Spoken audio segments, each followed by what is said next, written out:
Hey everybody, welcome to another Bet Carter with me, Daryl Carter for RacingTips.com.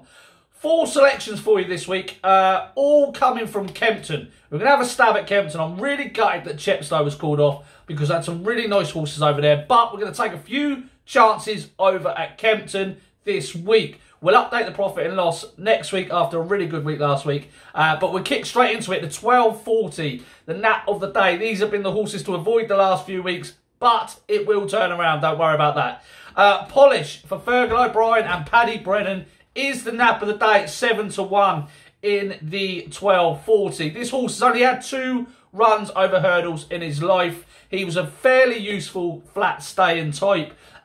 Really impressed me at Taunton the first time out, finishing 3 lengths behind Master's Legacy.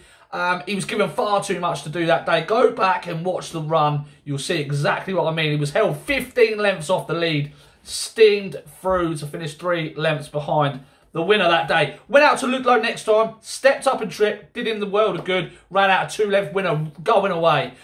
Big horses in there rated around 128. So the fact that he gives a hurdle mark of 128 in a first start in a handicap is just what I was after. So Polish looks the one to side with. There's horses in here who are completely exposed, who don't look to be improving, don't look to be thrown in.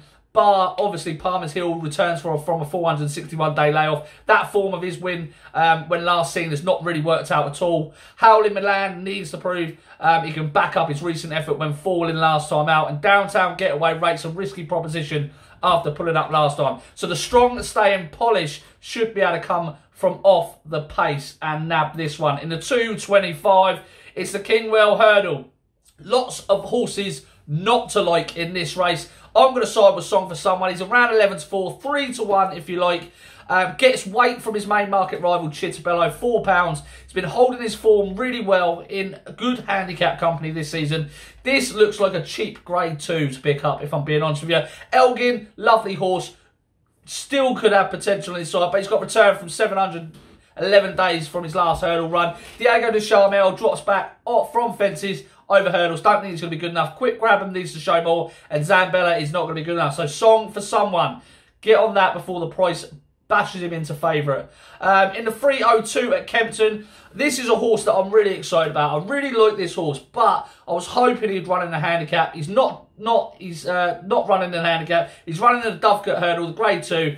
But the reason I want to put him up is because they priced him at 10-1. I've been through this race 2 or 3 times.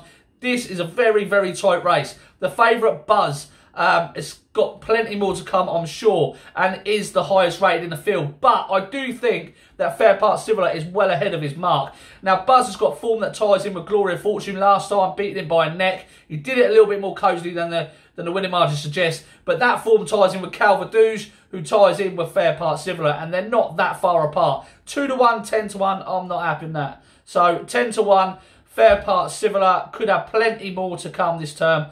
And the last selection of the day is in the 3.35. We're going to take a chance. I know what you're going to say on Kill the Sart.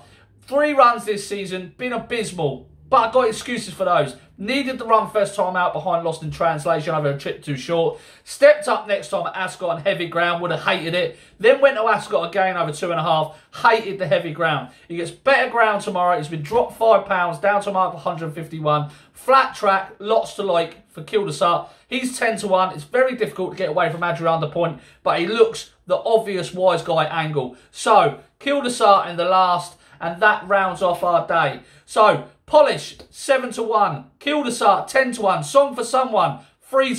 11-4. Fair Part, Sivola, 10-1. Those are the selections for Saturday. The nap is Polish. Make sure you back them. Have a good weekend. Thank you very much for listening. I'll speak to you soon.